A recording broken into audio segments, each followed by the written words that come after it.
One of the ironies of the Scottish independence movement is that it is only possible thanks to the success of Scottish unionism over the last 300 years.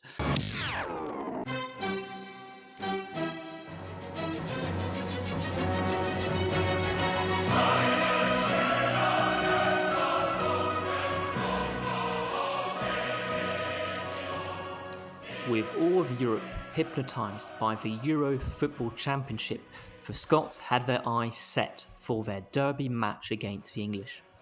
Unlike their neighbours down south, Scottish fans are not delusional enough to believe that their team could go all the way and win the championship, but snatching a 0-0 draw from their neighbours was all the Scots needed to come back north with a smile on their faces.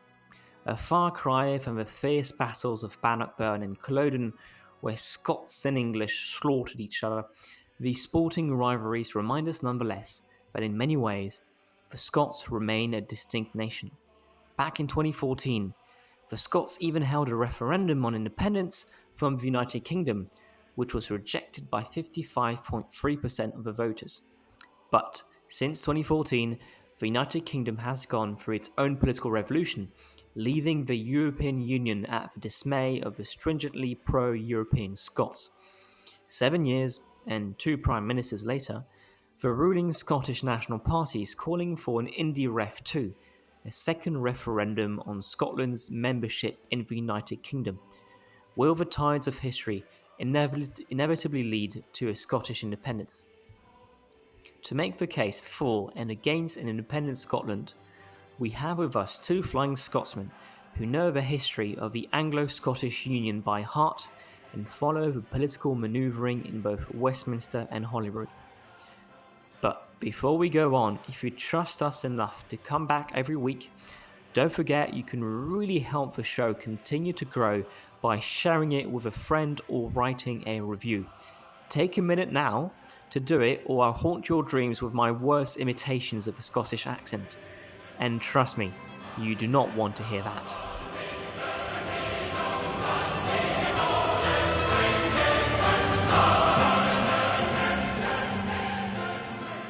We're so very glad to have with us to talk about this issue, Alex Massie. Alex, you're the columnist for The Times and The Sunday Times, as well as Scotland editor of The Spectator. We have on the other side, Ben Jackson. Ben Jackson, you're the Associate Professor of History at Oxford University and the author of A Case for Scottish Independence, which you released in 2019. And we were laughing beforehand about how you thought you had missed your big opportunity to talk about it back in the 2014 referendum. But it seems this issue does not die after all. And before we begin, let's go with the very basics. How did Scotland came to be part of the Union? And how does this history play on the way the Scots feel about the Union? And was there even maybe a kind of reinvention of tradition moment in the past decades, which helped to recreate a distinct Scottish national sentiment? Ben, you're the real expert on this topic, so walk us through from the Act of the Union in 1707 to today. How does kind of mythology of Scottish independence play on the Scots? Okay, so that's potentially a lot of history to fit in, but I'll try and give you a very abbreviated version. So if we go back to 1707, which is when you have the union between the Scottish Parliament and the English-Welsh Parliament to form the new nation of Great Britain, that's the kind of founding moment of this new state that's created out of previously independent states. And the union is essentially a bargain between two national elites.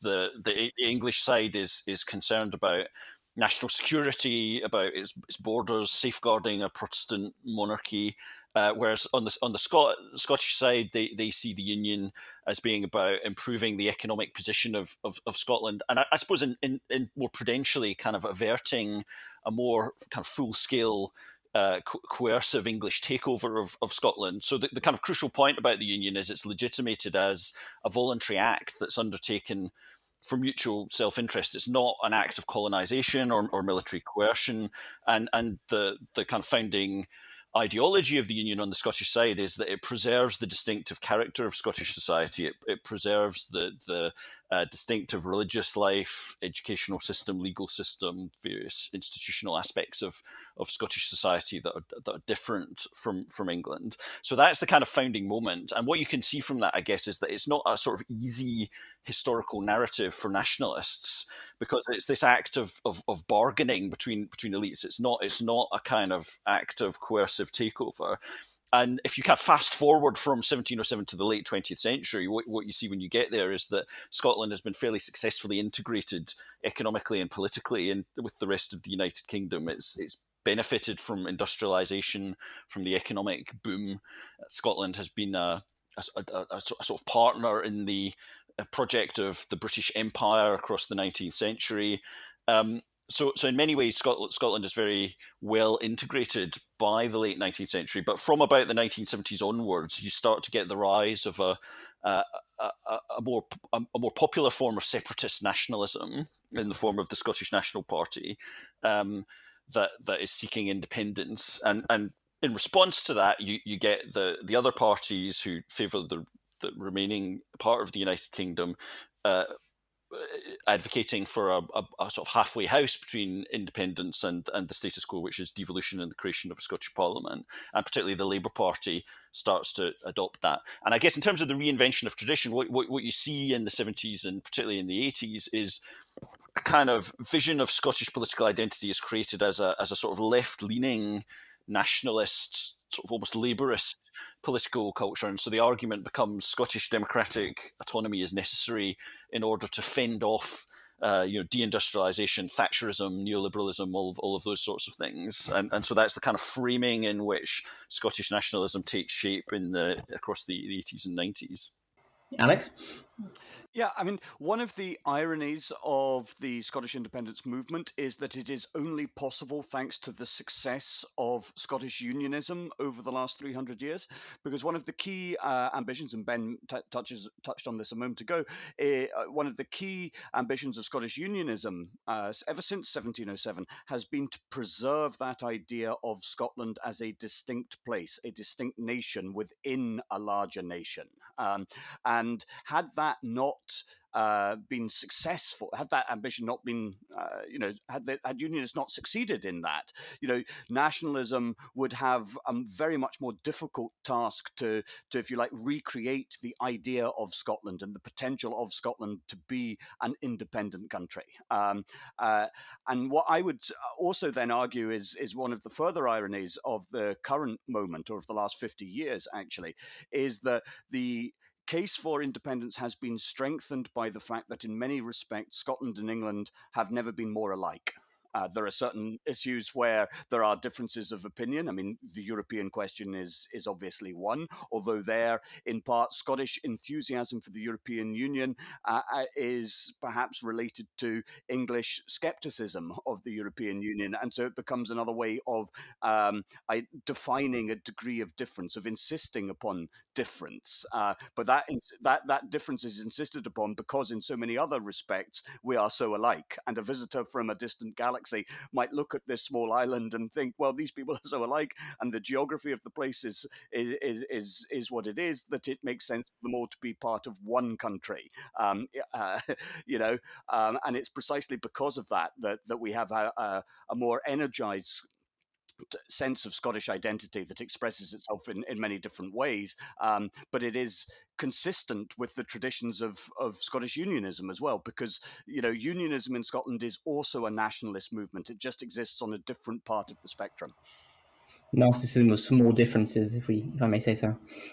And if we zero in on how the full range of these arguments played out in the 2014 referendum, I thought it was really interesting what Ben just laid out in terms of the nationalist case being overlapping with a sort of a welfarist stance on economics, right? The idea that Scotland should be given autonomy to handle its economic policies. It's a more redistributive stance on tax policy that would allow to even out some of the economic inequities that you see across the whole of the UK.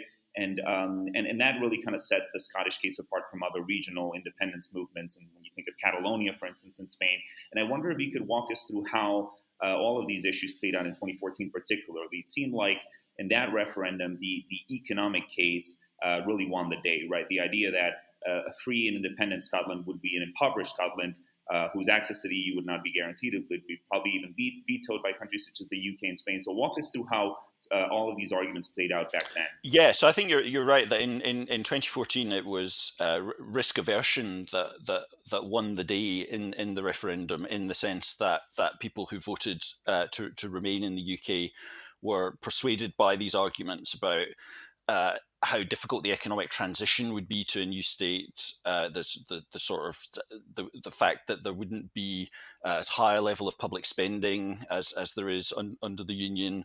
The questions about what the currency is going to be in independent Spain. There are all these kind of detailed and really important questions about how an independent Scotland would work that the pro-Union side pressed on very hard during the campaign, and that was enough to win. And then on the kind of pro-independence side, they were trying to sell the more as they saw it, kind of optimistic vision of creating a new nation that would be left of centre, that would be able to pursue many of these social and economic policy objectives that they argued was blocked by having a right-wing UK government, and so that was kind of how the argument was prosecuted. And I guess what seemed striking at the time, and I think also in retrospect, is the way that the pro-Union side focused very heavily on these economic arguments, which were clearly very effective, but also found it slightly difficult to come up with a bigger story that had a sort of grander emotional resonance about what the United Kingdom meant and why it was important to be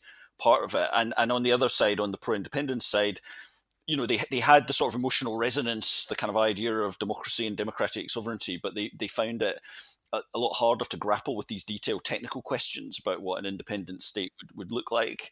And so there was that kind of asymmetry in the argument. I suppose what you would say about 2014 is that it ended up being a bit closer than people on the Union side thought it was going to be, and in that sense, it was a chastening experience for the pro-Union side. That it was expected when the referendum was agreed that it would be a relatively comfortable victory for the pro-Union side, and I think that was something that caused a bit of, or still causing a bit of self-reflection and angst on the Union side about how to go about presenting the case for the Union in those more positive terms. Sure. And turning to you, Alex, it was so interesting just a minute ago how you were taking a more relative view of the differences, even in terms of the political worldview of these two member nations of the UK. And as you were saying, if a member of a foreign galaxy came in, they wouldn't really notice them as much as people within these two nations do. And do you think that was confirmed by the 2014 referendum? Yes, in certain respects. I mean, the 2014, roughly speaking, the electorate was divided into three portions. You had at least 30% who were always going to vote no because they feel Scottish and British. You had at least 30% who were always going to vote yes because they feel Scottish, not British. And then you had the sort of 30% in the middle who could have gone either way. And so the Better Together campaign, the pro-Union campaign, focused exclusively on those 30%. And they discovered that the middle Scotland, if you like, was utterly uninterested in poetic hymns to the glories of Britishness and Scotland's place within the United Kingdom and the United Kingdom's place in the world. They wanted to be persuaded on matters of basically economics and risk. And they didn't believe that an independent Scotland would necessarily deliver on the promises made for it by the Yes campaign, and that all things considered, the safer, more prudential option was to remain part of the United Kingdom. And there was a degree of truth to that, I think. Nobody sensible, even on the pro-Union side, says that Scotland couldn't be independent, merely that it would begin its life as an independent country as a less prosperous place than would otherwise be the case. Against that, obviously, the democratic argument for independence, that the decisions that affect the people of Scotland should be made wherever possible in Scotland, is obviously, both simple and, to a certain degree, persuasive. There is, of course, then a further irony here that it is exactly the same argument that was made for Brexit. And in many respects, Brexit. The Brexit campaign was the dynamics and arguments made in the Brexit referendum campaign in 2016 were a bigger version, if you like, of many of the same arguments that were made in 2014, with the difference being that the revolutionaries won in 2016, whereas they were defeated in 2014. But I remember looking back to 2014. I mean, Ben referenced the complacency on the pro-union side, and that was absolutely true. It was true in London anyway. It was less true in Scotland. It always seemed absolutely obvious to me that the pro-independence argument would win at least 40% of the vote, because there has always been a sense in Scotland of, well, if all things were equal, then of course an independent Scotland would be a lovely idea, an attractive idea, a compelling idea even. But the question is, when do all things become equal? And the challenge for the Yes movement then and now actually is to persuade Scots that all things are actually equal. And what we've seen post-Brexit is some move towards that, frankly, because Brexit has changed the game. It has changed the rules of engagement, and it has reminded us that economics do not always trump culture. Thank you so much for the segue, Alex. We were meaning to get into Brexit just now, and I'll turn to Ben here for his own take on how Brexit has sort of upended the case of unionism versus nationalism. It seems like there was that paradox between the Scottish nationalists wanting to reclaim some sovereignty from the union and being able to direct the policy and economic arsenal of Scotland towards a more welfarist direction, but that also included their attachment to the EU, which demands some delegation of power, and so the paradox was I guess center place in the referendum. And how can you walk us through, Ben, how the later result of the Brexit referendum across the UK has reformulated the Scottish question in Scotland, and how you see it? Yes, well, one of the arguments that was made during the 2014 independence referendum was on the Union side was that it would be very uncertain what would happen to an independent Scotland in terms of its EU membership, and so the argument that was made by the pro-union side was that you have to stay in the Union to stay in the EU, and so obviously the results of the Brexit referendum undermined that part of the pro-union case, and so that's the kind of argument that the Scottish nationalists make is that it's time to kind of put the case again because the circumstances have changed since the last time that we had this argument. I mean, the Scottish National Party has a kind of checkered history with European integration. It was quite a Eurosceptic party initially in the 70s, but in the 80s and 90s it pivoted towards a much more pro-EU position, and a big part of that reason was a kind of instrumental one, which is that they thought it would be kind of independence would be an easier sell if you could make the case that post-independence both Scotland and the rest of the UK would be part of the EU, would still be part of the single market. You wouldn't need border posts between the country. There would still be a high degree of economic integration. And I guess maybe slightly less instrumentally, they were also quite struck by the experience of Ireland and the sort of sense that the EU provides a framework within which small states can sort of punch above their weight and enjoy an equality of status with larger states as members of the EU. So all of that means that the Scottish nationalists take a very pro-EU stance and have, as Alex was saying, have kind of dragged in some votes, as far as we can tell, from people who voted to remain in the EU referendum. But it does pose the kind of post-Brexit landscape does pose a bit of a problem for the case for Scottish independence, in the sense that the supporters of independence now need to come up with a story about what is going to happen economically in terms of international trade if Scotland is separate from the rest of the United Kingdom and then joins the EU. Then these questions about the border and trade across the border and border posts and so on comes back, and they haven't really formulated a very clear answer about what they would do about that. Some people some Scottish nationalists have suggested that in fact the prospectus for independence shouldn't actually be about being in the EU, but should be about being in EFTA or some other kind of trading arrangement. But as far as we can tell, and Alex will know more about this, it looks like the SNP leadership is pretty much biting the bullet and saying that no, they think an independent Scotland should be in the EU, and that means they've then got to answer all these questions about how the trading arrangements would work after independence.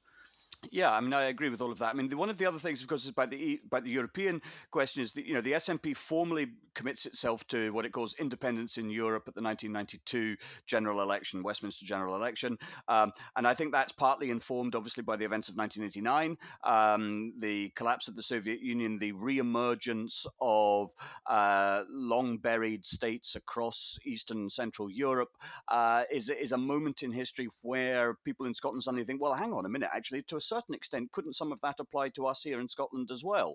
And I think that is something that I think it's important to remember that as a moment in which independence begins to seem more credible. But Brexit simplifies the political argument for independence immeasurably. So, England voted out, Scotland voted to remain. We are being dragged out of the European Union against our will. We must have the right to revisit the national question and choose our own future. We must take back control. But as Ben says, it complicates the practical aspects of independence considerably, because if you accept the SNP's argument that it is an act of economic self-harm, an act of folly for the UK to leave the European Union, its largest trading partner, it must logically be an act of economic self-harm and economic folly for Scotland to leave the United Kingdom, its largest trading partner, in fact, where 60% of Scottish exports go to the rest of the UK, far more than go to the European Union. What is true for the UK vis-a-vis the EU must also be true for Scotland vis-a-vis the UK. And that is a problem that the nationalists have chosen to ignore thus far, in the hope that something will turn up to answer it. But if you do have a second referendum, and we are, I think, still a long way from that moment, those are questions, as with questions on currency and certain other practical details, that will have to be answered. Because, one of the things Brexit has also demonstrated is that you can't just say it'll be all right on the night. You have to have a proper plan that stands up to serious scrutiny. Otherwise, you end up in all kinds of difficulty. And so I think, while on an emotional level, if you like, and a political level, the case for independence is quite strong and quite simple right now. At a practical level, the nationalists, the pro-independence side, have barely begun to even think about reworking the arguments for the practicalities of life after independence. And that is a problem. And at some point, they're going to have to address that. And I want to go a little bit through the devolution and the way it has played on the case for Scottish independence over the last decade or last 2 decades, because the Tony Blair Scotland Act of Devolution in 1998 gave a lot more power to shape Scottish laws by the local government and the parliaments. And back then it was seen as a necessary concession to the Scottish desire to have some control over their politics and not have Westminster decide for the entire union. But in hindsight, has devolution only whetted the appetite for independence, showing the Scots they could do it themselves, or would the case for independence be even stronger had it not been for devolution in the first place? Ben? Yeah, it's tricky. I mean, so it's obviously true that the Scottish Parliament and the kind of history of Scottish electoral politics since the foundation of the Scottish Parliament has seen the SNP strengthened enormously as a party. It's become a party of government. It's built itself now into a really powerful electoral machine that can count on almost up to 50% of the vote in Scotland. So clearly, if devolution was intended to put the SNP back in their box, it didn't work very well. On the other hand, there was this broader argument for devolution that was quite widespread, not just among Scottish nationalists, but among quite a wide section of Scottish society across the 80s, which is that there was a big kind of tension had emerged in British democracy in that period, because the Scottish electorate wasn't voting for the government that was consistently being voted in by the rest of the UK and by England in particular. And the fact that the Conservative governments in the 80s and early 90s didn't have a lot of support in Scotland did set up a bit of a democratic deficit, and that was what devolution was responding to try and attenuate that tension.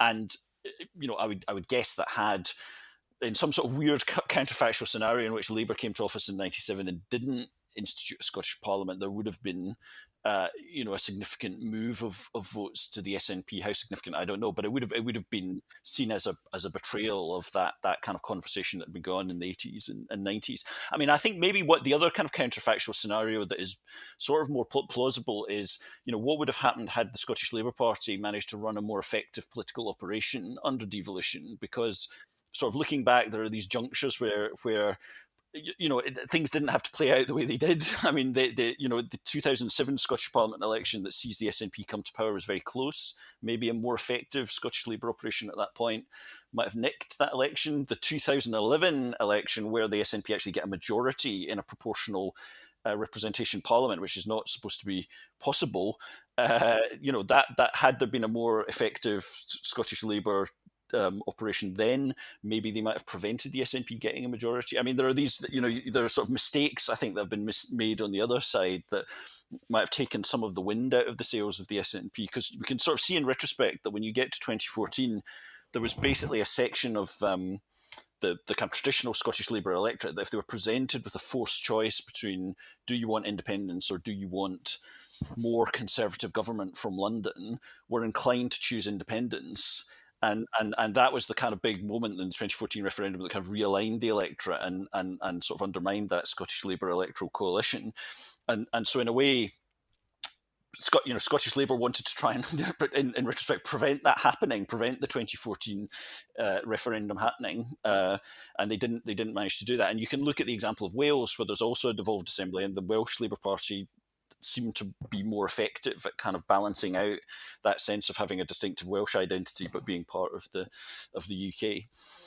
Alex, before you respond to this question, can you broadly give our listeners an understanding of how devolution works? Because in the case of COVID, Scotland, for example, took a lot of measures very much independently. It felt like Scotland was its own country at times. Well, it is, of course. I mean, that is.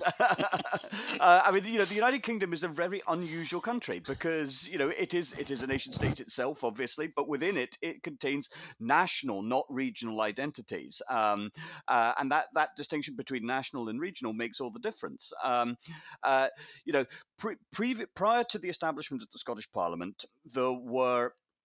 Uh, Prior to the establishment of the Scottish Parliament, there was administrative devolution. That is to say, Scottish education, Scottish health, the legal system, and so on were all run by the Scottish civil service. They laws that applied in England didn't necessarily apply in Scotland. What devolution did was create a legislative forum for the passing of these laws. But devolution was not. I mean, people often make this mistake now, and so on. Devolution was not created by the Labour Party and the Liberal Party to stop the SNP. It was created to stop the Conservatives. It was created to prevent a repeat of Thatcherism happening in Scotland. So it was a defensive measure just as much as it was a parliament designed to ever do anything. And it's one of the curiosities of Scotland is that it is a country that likes to think of itself as being a radical place. But there have been two radical prime ministers in the United Kingdom in the last half century, Margaret Thatcher and Tony Blair. And in different ways and for different reasons, Scotland rejected both of them. And we've had two major constitutional referendums in the last decade on Scottish independence and on Brexit. And in both instances, Scotland voted for the status quo, for the comfort of what was known over the uncertainty of what was not known. So one of that sense of devolution not actually being to do anything particularly, but being more to stop things being done to Scotland, fatally wounded the Labour Party in the early years of devolution, it seems to me, because you then have Alex Salmond and the Scottish National Party coming along in 2007. As Ben says, this was an election that was mighty close. The SNP won one more seat than Labour, and the whole history of the last 15 years is very different if that result was flipped the other way around. But the SNP said, well, look, isn't it time we actually did something with this new parliament? And so there was a sense of possibility and freshness that accompanied the nationalists in office, albeit as a minority administration. And people quite liked that minority administration. They thought it deserved a further chance in 2011. But the SNP didn't expect to win a majority in 2011, and nobody else expected them to win a majority. And had people expected them to win a majority, I think it is quite possible that plenty of people who were happy to lend the SNP their support would not have done so. And so you have an accidental majority in many respects in 2011, and that then says, well, okay, we better have a referendum on independence because we have this mandate, but nobody was expecting the SNP to have that mandate. So it's a series of accidents in some respects that have led us to this prolonged constitutional standoff and crisis for the British state. Makes me think of this quote from Hegel. I think men make history, but they do not know what history they make. That sounds about right for this case in Scotland. It was a right segue to the question of the electoral system, not just in Scotland, but in the UK, because what we saw in the past decade or so is the SNP having a large chunk of the seats, not just in the Scottish Parliament, but also in Westminster. I think some around 80 to 90% of the seats in Westminster are held by the SNP, despite having 50% of the vote.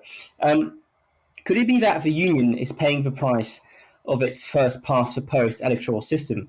As a result of the rise of the SNP and this first past the post system, there hasn't been any major Scottish figure in the majority, the opposition party, or whatever in government. And when you think historically, there's been always in the Union these kind of major political figures. I'm thinking of Ramsay MacDonald in the early 20th century. I'm thinking of Gordon Brown. I'm thinking about all these different politicians who have been so kind of, even Gladstone, I think, was Scottish, if I remember correctly. All these major politicians which gave Scotland a figure in the Union, now they are all gone.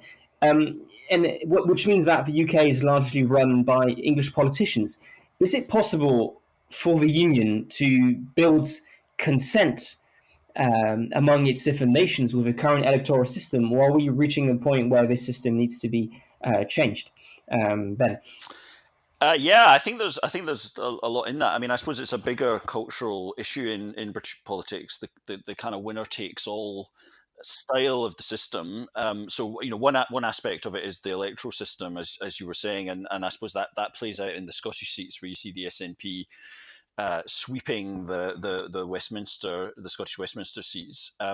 It also plays out in the constitution of the government, the United Kingdom government, and the fact that governments that have maybe kind of high 30% or 40% of the vote get stonking majorities in the House of Commons and can have very few checks and balances on what they can do, which then is experienced, for example, in Scotland as being a kind of democratic imposition.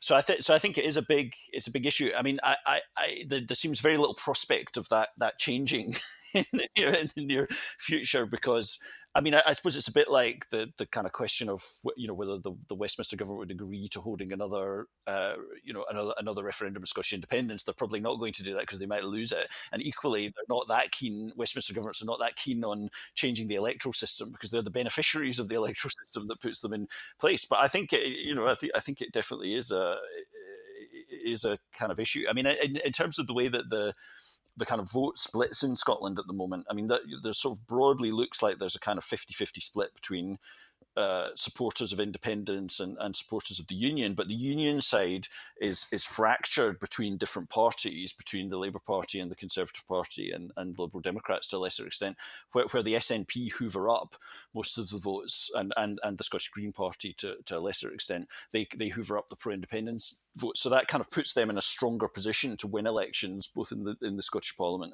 and at Westminster. And that kind of fracture in the pro-union side means it's kind of harder for the pro-union vote to coalesce in the same way. Although there was some tactical voting in the most recent Scottish Parliament election that probably saved some seats. There was some cross-voting between Labour and Conservative supporters in favour of pro-union candidates in certain seats. But broadly, there is that kind of fracture in the support for the union as well. But Ben, if you could add a few words on kind of absence of Scottish politicians the national, at the unions level, which has always been the case over the past 200 years. In the past decade or so, they're all gone. What does that mean for unionism and for Scotland? Yeah, it's so I think it is a difference that we're now entering an era where it seems that there aren't that senior Scottish figures in government representing Scottish seats. I mean, I guess there are still Scots that are prominent in various roles. Michael Gove perhaps being the obvious example, but they don't represent seats in Scotland. And so it is I think is another way in which it makes the government in London look less in touch with Scotland. I mean, I guess there have been periods in the past when there haven't been large numbers of senior sort of Scottish politicians, and in the the 1940s or 1950s, say, it's not always the case that there's been very prominent Scottish figures. Maybe in some ways our memory of this is slightly distorted by the fact that we had this period in the 90s and 2000s when there was the new Labour government was very heavily had a very heavy representation of Scots representing Scottish seats, and Gordon Brown and Robin Cook and so on were very important. Well, yeah, yeah. Although I guess he presents more as kind of culturally English rather than Scottish, but yeah.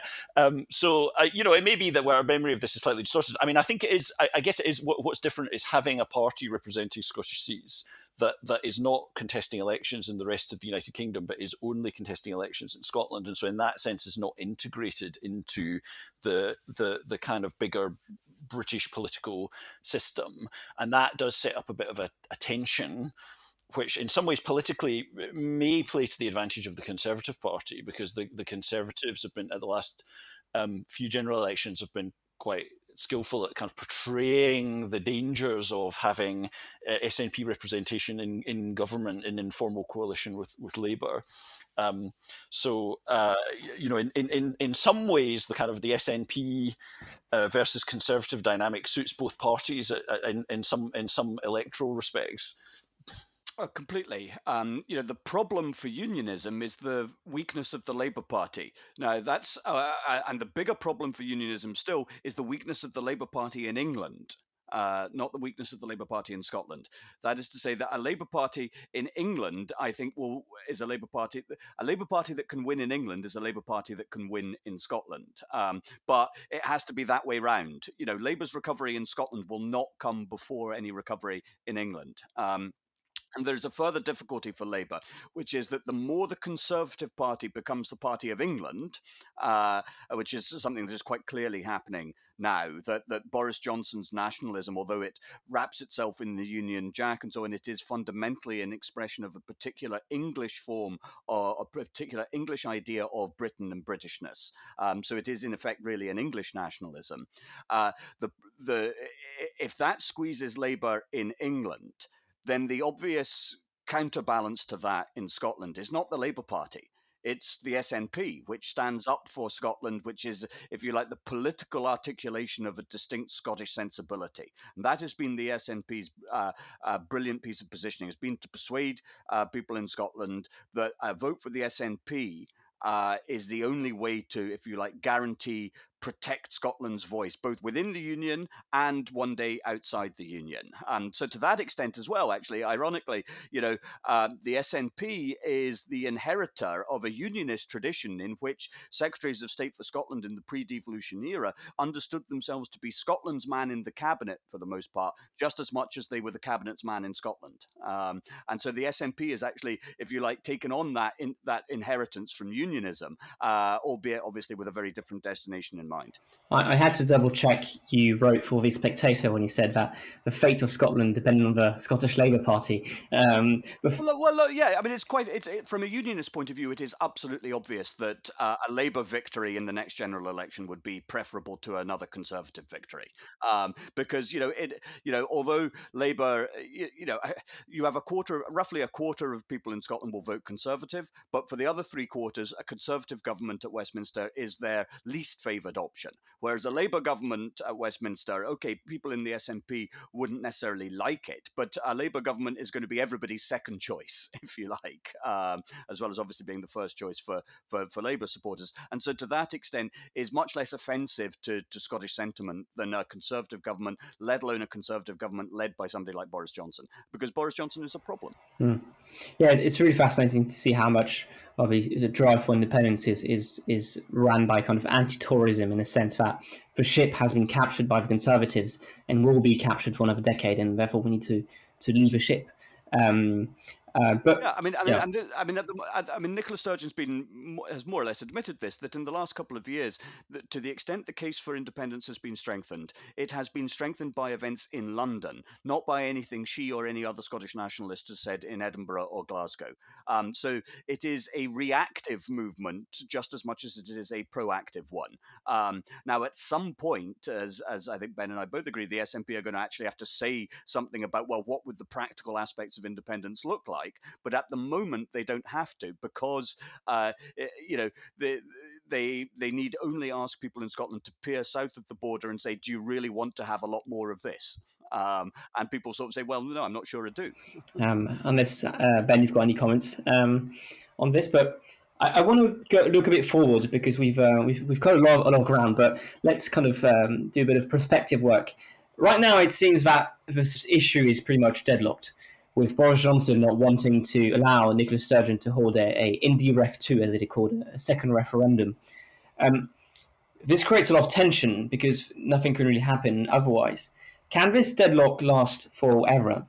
Or would there be events that would force Boris Johnson to change his mind and allow Sturgeon to go ahead? Ben? Yeah, it certainly seems very difficult to imagine what those events might be, because just from the perspective of sheer political self-interest, it just looks like, from Boris Johnson's perspective, there's no reason at all why he would agree to hold a referendum that he has a chance of losing. And from the reporting around this, it seems like, one of the things that strikes him very strongly is that this is what happened to David Cameron when David Cameron called a referendum on Europe and then had to resign as Prime Minister because he lost it. And Boris Johnson would presumably be in the same position if he lost a Scottish independence referendum. So for that reason, it's very, very hard to see why he would agree to it. I mean, there's going to be a lot of pressure exerted, I guess, from the Scottish government, and to me, it seems clear that there's definitely a case for another Scottish independence referendum, just in the sense that, following the precedent of the previous one, the SNP and the Scottish Greens did win together a majority of seats in the Scottish Parliament on manifestos of having another referendum, and so from that point of view, there is that democratic case for doing it. But the realpolitik seems to cut against it. Yeah, I mean, Alex will know more about this, because he's speaking to the people who are involved in these decisions. But it just looks like there's a very, very little chance of it happening soon. There's absolutely no chance of it happening soon, and everybody knows this. So it's a phony war in many respects. But the thing that would change it would be if the people of Scotland wanted a referendum. I think we have to accept that the political argument for a referendum is quite strong. But at the same time, the argument against it is also quite strong. It remains the case that despite Brexit, it is only 7 years since the matter was put to the people and a result was returned. Not a sufficiently decisive result, obviously, but nevertheless a clear result. And so you have to have a good reason to reopen it. And the precedent that existed that allowed the 2014 referendum to take place was a general and widespread acceptance that it was reasonable to have a referendum. Now, that consensus, for a number of reasons, simply does not exist at present. So it is not Boris Johnson blocking a referendum just now. It is the people of Scotland blocking a referendum, because all the opinion polling is absolutely clear that only around 1 in 4 voters want a referendum in the next 2 years, which is notionally the SNP's time frame for this, although nobody in the SNP really believes it's possible or likely or even necessarily desirable. And only around 40% of voters to 45% want a referendum in the next 5 years. So, what would change the dynamic of the situation would be if you had a situation where 60-70% of people in Scotland made it clear they wanted a referendum, it would be very difficult to oppose such a demand, I think. But if you were to reach that situation, a referendum would be a very different type of contest, because I suspect it would be one to confirm a view that had already been reached in private, i.e., it would be to confirm that Scotland wanted to be independent rather than to decide if Scotland wanted to be independent, if that makes sense. Um, and actually, I think that is in the longer term interests of the nationalist movement too, because it is quite obvious. Again, Brexit provides a cautionary example here that if you are to win a referendum on independence, it is much, much better to win, say, 60-40 than 52-48, to pick a pair of random numbers. Um, and so, to that extent, the long game presumably, quite probably, favors independence, and that leaves unionism in a place where it has to keep holding on, holding tight, holding fast, trusting that something will turn up to shift matters in a unionist direction, trusting that this is just a nationalist storm that will one day blow itself out, and then we can return to calmer, more peaceful times. At the moment, that seems a fairly forlorn hope, but it is testament, I think, to the difficulties in which unionism finds itself at present, that it may be the best unionism can hope for just now. Yeah, I think that's very interesting, because I think that is the sort of bind, isn't it, that unionism have got, is that one possible scenario is that there is a kind of historic generational change taking place in the Scottish electorate, and younger voters are more friendly to independence. So the longer you leave it for another referendum, the tougher it gets to win it. That may be the case. We also, as Alex says, the other scenario is maybe it will fade away. It will turn out not to be a kind of historic juncture point, but we don't know. And so the calculation for people on the pro-union side about when would be best to have a referendum is a really tricky one, because it might be going earlier might be better in terms of winning it. But it's also, but the cost of defeat is too great to allow that risk to be taken. I mean, from time to time you will have people in London and so on who will make this suggestion, but there is nobody within Scottish unionism, whether that's in the Conservative Party, the Liberals, or the Labour Party that I've spoken to, who has the remotest hint of enthusiasm for such a venture, because again, the risk reward ratio is all out of whack, and so that leaves us in this situation where, if you like, the settled will of the Scottish people is to remain profoundly unsettled. So before we go, quick fire question. Let's say we are in 2035. That sounds roughly right. There is another referendum. Who would win? Ben, quick fire. Don't know. Very, very hard to call from where we are now. Unfortunately, as a historian, I don't have to predict the future, but I think it is genuinely very, very uncertain, and I suppose that tells you something about how things have changed in recent years. The fact there is that level of uncertainty about who would win the referendum. As I said before, I think it partly depends on how we read what the trends are in Scottish society. We may be at a kind of historic juncture point where there is this generational change happening. We may not. It may be that other issues come up and kind of move to the centre and move the debate away from Scottish independence. But certainly at the moment, the kind of momentum seems to be with the pro-independence side. Yeah, I mean, if you say 2035, I would say that yes, Scotland would vote for independence at that time if given the opportunity to do so. But here again, another irony for you. I think it is easier to win a referendum on independence than it is to get a referendum on independence.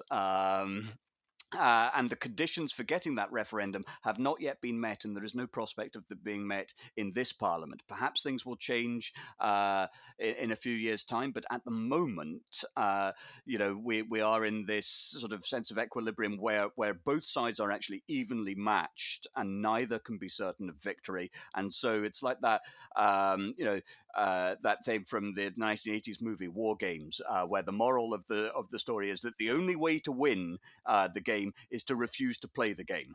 Wow, fantastic. That's a great way to conclude this episode. Thank you so much for this lovely and lively conversation on Scotland. I think we covered a lot of ground from the Act of the Union in 1707 to the first past the post system to the Scotland Act of 1998 and the 2014 referendum and 2016 referendum. I was so glad to have both of you on the show, and thank you so much for coming, and see you next week. So, Ben Massie and Alex Jackson around. What did you think of this episode, Francois? I thought it was really interesting that both of them at the end thought that in our lifetimes we would see a independent Scotland emerge from the ashes of history. So I thought that was a really interesting point that both of them made, despite the fact that obviously Alex is pretty much opposed to this independent Scotland, and Jackson is a bit more favourable to it. But one thing which is really interesting, kind of more politically, is what do unionist-minded voters in England especially do to keep the union together? Because on the one hand, what I think is really interesting is that even Alex, Alex who writes for Spectator, in the kind of right-wing media environment, even Alex acknowledges that the Conservative Party, the Tories, have become the best selling point for the Scottish National Party, who, in a country that is, Scotland, which is very much left-leaning, there's a sense that they are on a ship that will be captained by the Tories for at least another 5 to 10 years, and it's already been 10 years of that. And there's a sense that they're in a ship in which they have no control. So therefore, the obvious solution would be, okay, well, if I'm a unionist-minded voter, I would want Labour to do well. The issue, though, is given the kind of electoral map as it is nowadays, it's very unlikely that Labour would ever be in a position to have a majority without Scottish support from at least from the SNP. What that means is if Labour makes an alliance with the SNP is most likely going to demand a referendum out of this. So unionist voters are definitely in a bind over this, and I think it's a really tough dilemma, and one I don't really see any solving in the short term. Yeah, and I mean, not having sort of followed the Scottish case that closely, although I think we were both, or at least I was in the UK. I remember when the Scots voted on the referendum where the Remain side narrowly won. I see a whole lot of parallels in the intervening what's it been 5 years since. I mean, this was back in 2015. The referendums more like 6 years, and I see a lot of parallels with the Catalan situation, where just like you've said, the center right at the national level in Spain has been warming up to the case of Catalan regionalism, if only for the purpose of sort of accommodating some of their softer demands, among which you have the amnesty that was just meted out to the organizers of an referendum that illegally took place in Catalonia in 2017. So I think you've got a similar sort of setup where a national party in government, in Spain's case, this happens to be the center left. But as you said, the center left is, even though they're a party, they're national in scope, and they're not necessarily, they don't favor independence, even though at the regional level in Catalonia, they tend to build coalitions with the pro-independence parties. But the national government has quite recently, in fact, this was just over the past month, come out and propose that some of the organizers of the illegal referendum I was mentioning be given pardons as a way to sort of build bridges and begin kind of a reconciliation process where we can sort of swipe the illegality of the referendum under the rug and for the sake of coming around some sort of agreement. But as you said, I think, and as you were quoting Alex saying, I think that a lot of the tectonics for these kinds of regionalist and pro-independence movements are already set in stone, and whether you like it or not, the direction of travel for I think the majority of Scots is to grow disaffected with politics in the Union. After Brexit, I think you're going to see increasingly the pro-independence side of Scottish society grow increasingly resentful of the Tories in Westminster, and so I can hardly see how we resolve this issue, given that Scotland is already enjoys a great deal of devolution. And the interesting thing that I think we scarcely covered in the episode is that conversely, you're seeing a lot of pushback in England for devolution. I mean, a lot of people in England demand that, just like among the four constituent nations, England actually happens to be the one that has the least autonomy. So I thought that aspect was interesting, and we didn't necessarily cover it at length. Yeah, absolutely. England does not have its own parliament, and so you have the parliament and Westminster deciding for England as well as for the Union, which means that Scottish MPs and Welsh MPs get to decide on English matters, and that's been progressively tenable position. But to come back to the comparison with Catalonia, I think it is really interesting, this kind of de facto alliance that exists between the European idea and the original idea. In many ways, it's like we're returning to medieval Europe with kind of this larger concept of Christendom and a Europe which was less built around nation states and more around kind of regional powers. And I think in many ways it kind of follows that model. And even when you look at how the EU functions, a lot of the money the EU distributes around goes to your regions directly. It doesn't go through the nation state. It goes to the a lot of the funds go. There's a federal fund for regions, which is very important, and it not only is a kind of practical matter, it's also kind of ideologically, it's quite convenient for the partisans of Catalan independence or Scottish independence to say, first of all, we are not little Englanders like the English. We actually want to belong to a large organization. So we are not isolating ourselves. We're actually opening ourselves to the world.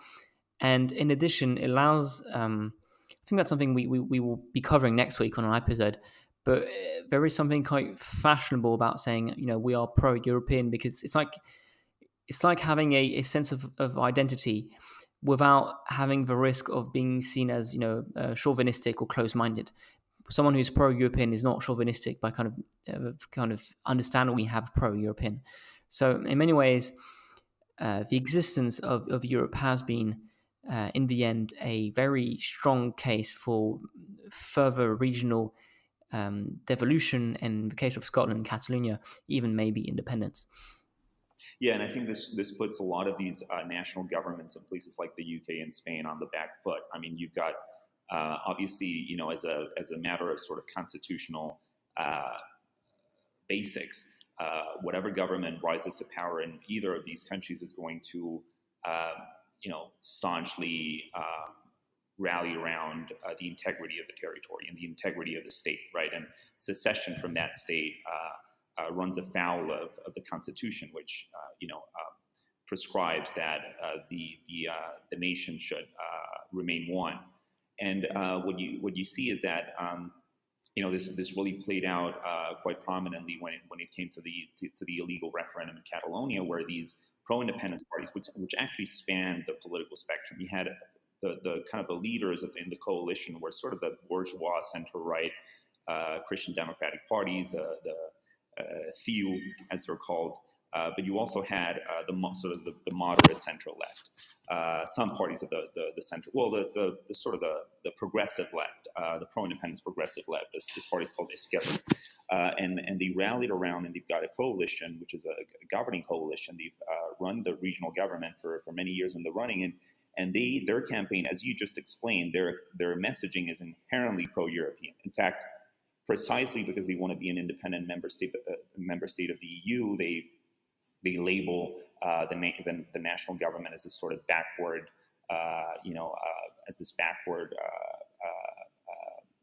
counterweight to Catalan dynamism, right? Catalonia is this dynamic region which is being trampled upon by an inefficient, overly bureaucratic central administration.